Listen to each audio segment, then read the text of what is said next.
So why do you want to go from representative to representing Maine in the state Senate House? It certainly is a lot more responsibility, and I was encouraged to run this race from people both inside and outside the legislature. So I believe people are looking for change, and they think that I might be the person to bring it, and I would like to see that as well. Can you be a little bit more specific about change? What do you mean by that? I think we're going in the wrong direction. I mean, take a look at everything from prices for gas, for home heating oil, which we are very concerned with up here in Aroostook County. Just today I was looking, and we are now paying 77% more for home heating oil than we were a year ago. And it's even higher than that compared to 2 years ago. So people are concerned about that. They're concerned about the labor shortage.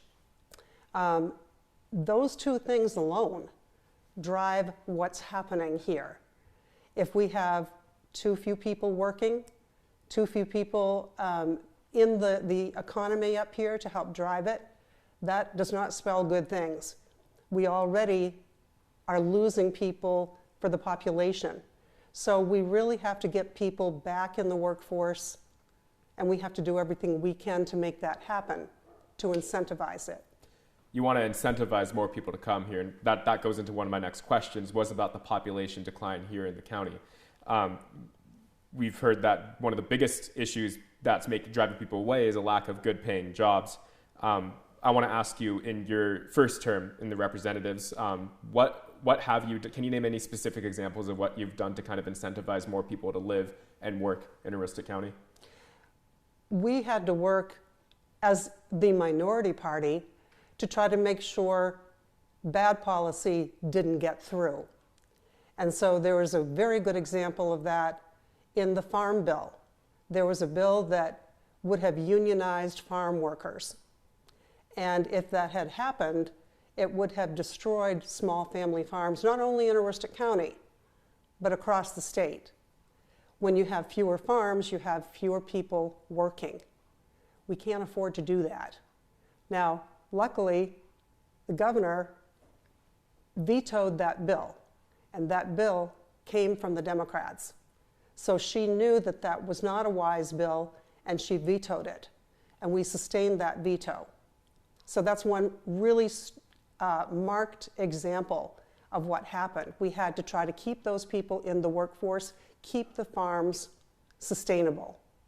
Was there anything that you, in the minority, that you guys have proposed to kind of protect workers here, really attract people to come and live in Aroostook County or stay here and work? I think I can talk to you better about the examples that I've done more locally. I work with the Aroostook Partnership, and we have worked to try to get more people here. There's a program called Boots to Roots, and Boots to Roots means that we're reaching out to military people who may either have lived here before, or maybe they didn't live here before, but they would be attracted to the very things that Aroostook County can offer so well, and that is a clean economy, a clean environment, safety, low crime rates. We have the most wonderful fishing, hunting, all those things that military people tend to gravitate to. So we're trying to push that idea forward. We're going to be making sure to market Aroostook County for what we have, and that's one of the things that we're working on, and I hope that we'll be able to do something on a larger scale in the legislature. Anything specific if you win? Just to market the state of Maine and all that we have to offer. Again, we have so much to offer here compared to many states. It's why people come. You mentioned it, low real estate prices comparatively to the rest of the country, the low crime rate, how people feel about keeping their children safe. All of that is important, and it's available here. So we have to make sure that the world knows about that. In the unfortunate example that the Senate president has to step up, then Aroostook County then loses that representation if that were to happen.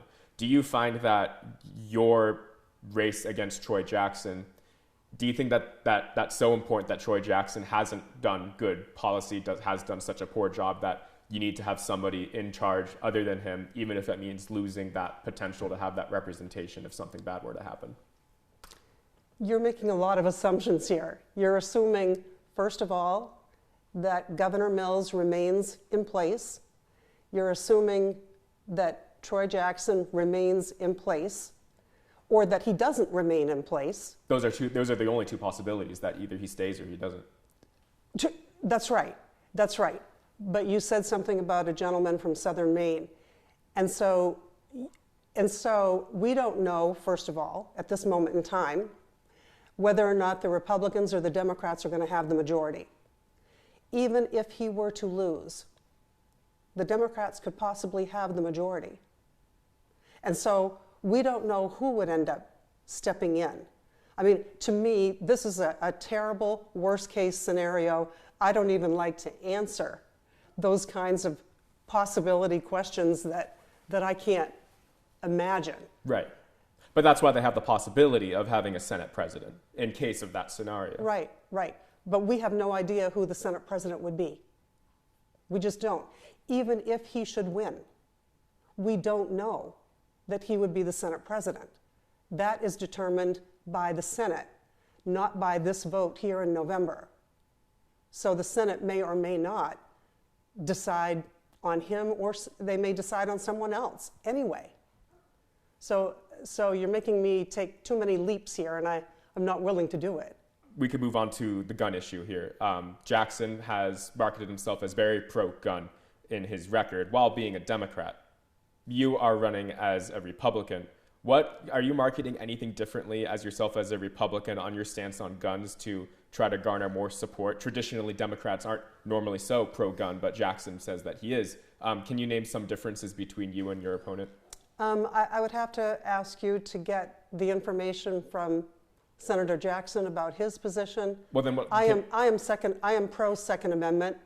I got the highest rating you could have from the NRA, and so I don't know what else to say about that besides I am pro Second Amendment and pro NRA, and I believe that's what people in Aroostook County want and believe in. I was going to just mention to my sister that my husband just got his deer today, so he was so excited. We're going to be having liver tonight. Oh yeah, that sounds great.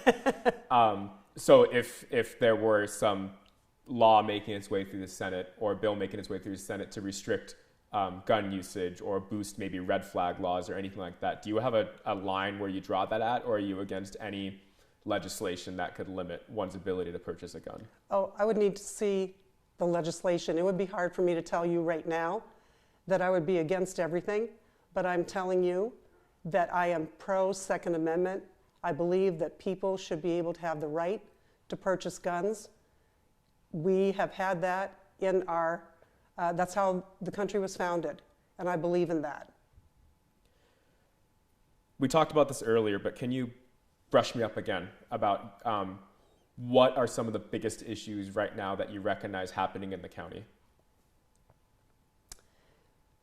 As I've been going around and talking to the people in Aroostook County, I've been going door to door, and I hear the same things over and over again. People are very concerned about energy because of where we live, obviously. They're concerned about gas prices. They're concerned about home heating oil. We're about to face a very long and cold winter, as is normal here. And they're afraid about whether or not they're going to be able to fill up their tanks. So we ran into a gentleman who knows that he cannot afford home heating oil this winter. So he's going to rely on his old wood stove furnace, and he's going to be staying downstairs in his basement to make sure to stoke it all night long so that his wife upstairs will stay warm. Now that's sad. They're going to be separated all winter long just because they can't afford the price of home heating oil. That is a huge issue to people. The price of gasoline is a huge issue to people. The price of groceries is a huge issue to people. You can't go into the grocery store and not recognize that the prices have gone up. And one of the reasons is that diesel prices have gone up, and we have everything in our grocery stores delivered by truck. So that is the problem there. So yes, everyday problems like costs of everyday goods is a problem, and that's what people are worried about. Let's switch gears a little bit and go on to the topic of abortion. Can you tell me right off the bat, where do you stand on abortion? Do you think Maine's current law of viability, 24 to 26 weeks, should be restricted, or it should be loosened, or do you think it's perfect right where it is? I'm not so sure there's any such thing as perfect, but what I am glad about is that the Supreme Court has said that states and the people deserve the right to make these decisions, that it belongs here. And so for me, it will be important that people in Aroostook County and across the state tell me what they feel about this, because it's a moral issue. And they need to express to me how they feel. Have they expressed anything so far in your first term in the House? Not during the term in the House, but during my travels door to door. I've heard from both sides. I've heard from more people who are pro-life.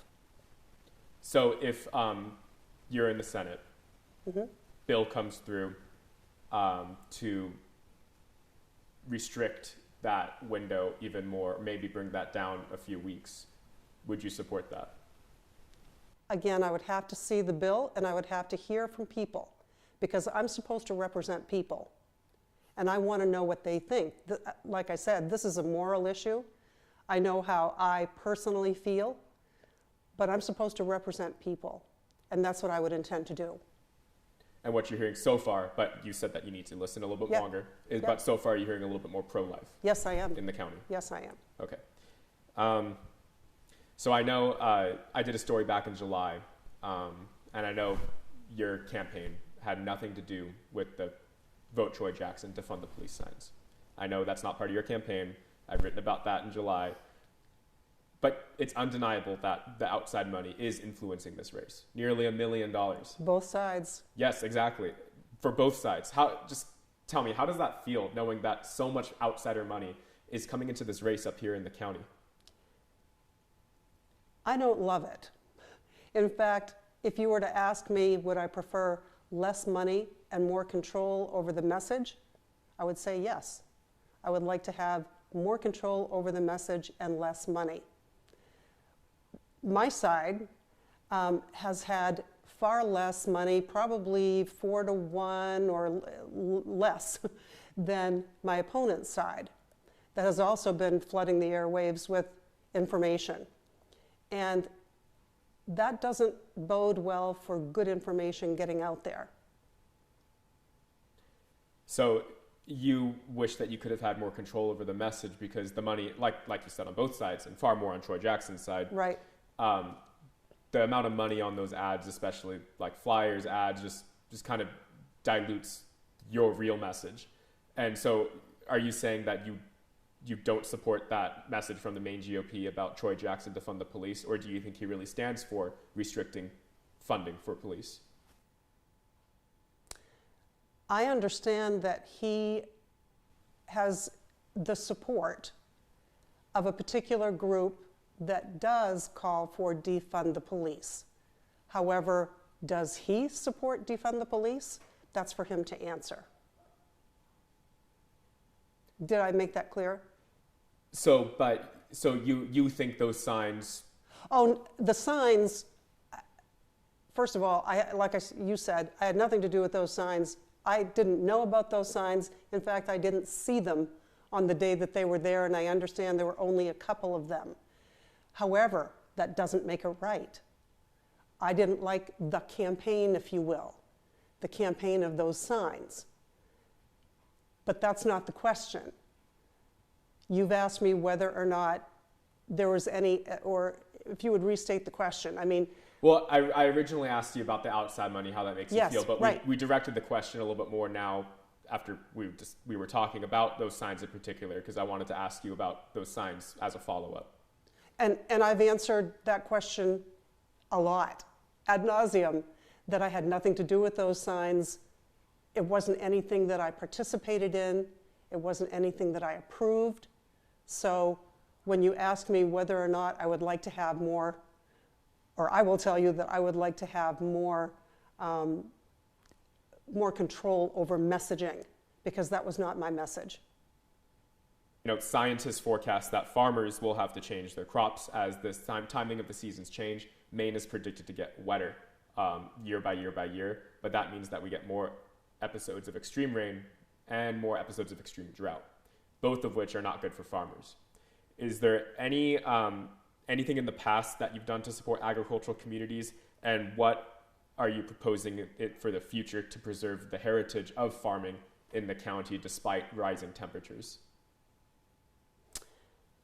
I guess I've never really thought a lot about the climate change part of it. I talk to farmers on their day-to-day issues and what they deal with. For example, the rising costs of fertilizer and how much it costs to irrigate fields, for example. And all of that needs to, those are today's issues. And yes, we need to look into the future, and I would have to look at and talk to people who are in the scientific community. That's not my background, and so I would simply have to look into that more and see how that's going to impact farmers. Farmers have not said to me, Sue, look into climate change for us. They haven't. You haven't heard that yet, but you're willing to kind of ebb and flow with that as the climate changes. Of course. Okay. You know, I saw in the Press Herald you were quoted saying that you do take full responsibility for not disclosing that specific part of that letter that was sent out in Aroostook County. You were fined $75. Oh. Yes, $75. Not a lot of money, but does that weigh on your mind at all going into this last week? It doesn't. It was a mistake. Even the commission said this was an oversight. We all agree that it is, and that's why the fine was so small.